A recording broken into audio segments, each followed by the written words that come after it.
What a CPL Saturday we have for you today. Already finished with our match of the week, and now the league's greatest all-time fixture with Forge hosting Cavalry for the fourth and final meeting in this regular season. They are at home, and Bobby Smirniotis has made 3 changes to the 11.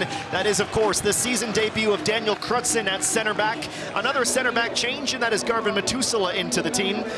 3 changes as well for Tommy Whelan Jr. in his 4-1-2-3, and they are 2 in midfield with Elliot Simmons into the number 6 role. Ali Musi will also get the starts today.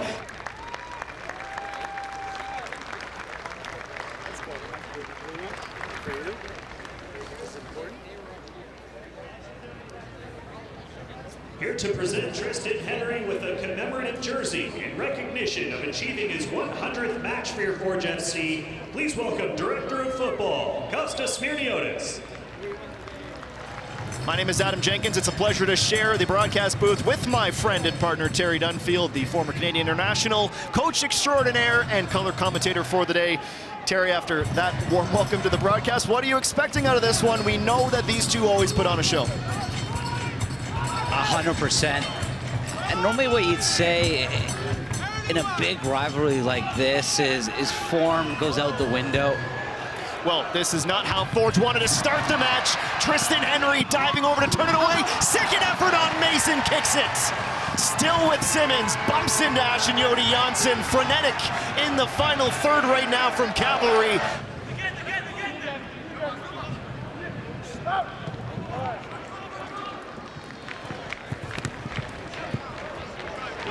This is Chouanier as Cavalry can't clear their half of the pitch. Chouanier to the right, the strike! Off the glove of Carducci and in!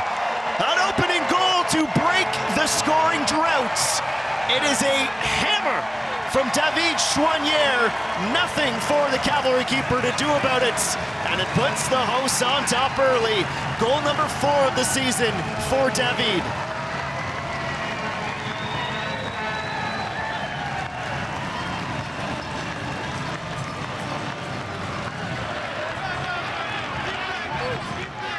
Crutzen looking like he hasn't missed a beat. That's a couple of crunching tackles that he has gotten perfectly right each time. There's a little bit of space. Oh, Sissoko, the slip for Chouanier, crossover for Becker! Half volley just high over target.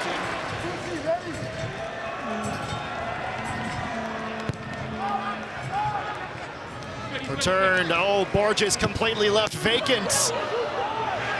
Following up, Samuel going for the glory.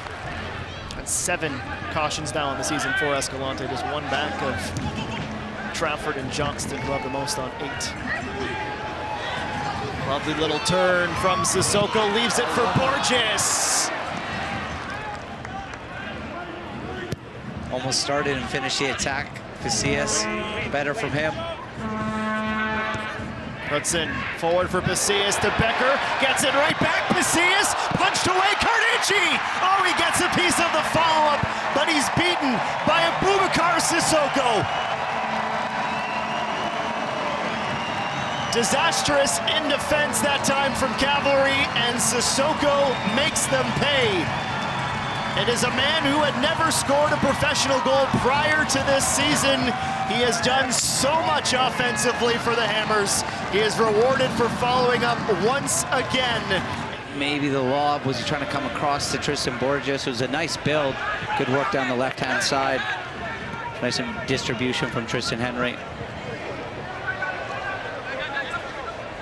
This is Cantave.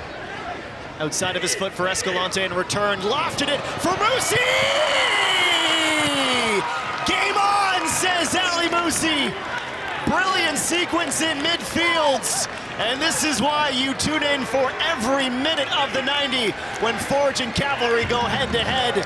Brand new ball game with some wonderful, wonderful passing in midfield. Yeah, great composure to try to play out of the back. Good 1v1 defending.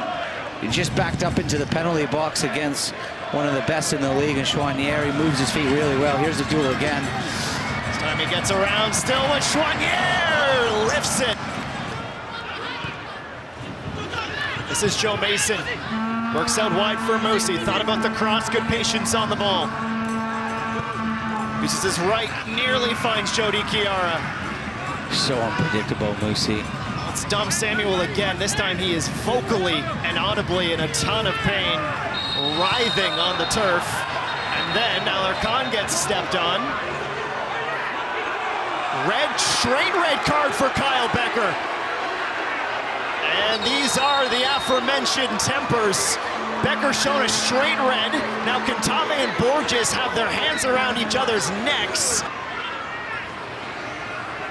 That's a red card. It's a red card. Well, the other thing that's really going to hinder Forge now, violent conduct will be an immediate 3-match suspension, and that is not a good time to lose your captain. Yeah, and potentially more there. It's a nasty one.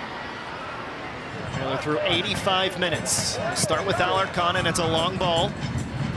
Di Chiara, the intended recipient, headed away safely from Metusala. It's been good, Metusala, hasn't he? He's been really good. He's been solid. Now a straight red for Jody Chiara. There was no doubt there was contact with Jensen along the touchline. But straight red again, this time to Jody Chiara.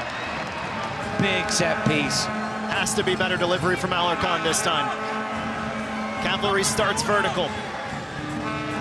Now they break. It is a better ball. In towards Smith Doyle. Cantave gets his body on it.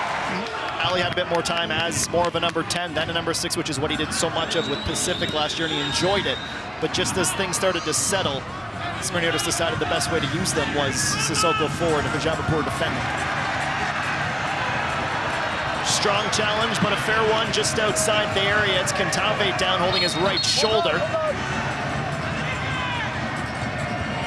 And we have a Forge player down as well, and Cantave definitely feeling something not quite right. He wouldn't be working the clock down this much if it wasn't a sore one.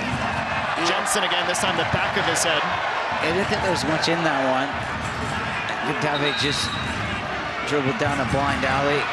So now Cantave, remember, already on a yellow. So it's a second sending off. That is 3 now in the match for Mathieu Suarez. This time a second yellow card has Mickey Cantave, who has been the heartbeat, really, of Cavalry in this second half, out of the match. It is a wild, wild finish to this match, and still time for a final push. Klopp, a header towards it. Fisk reels it in. Musi trying to keep himself onside. Escalante off the crossbar. Now Trafford over. Smith Doyle. Henry denies. Wow, what a sequence in the 7th minute of added time.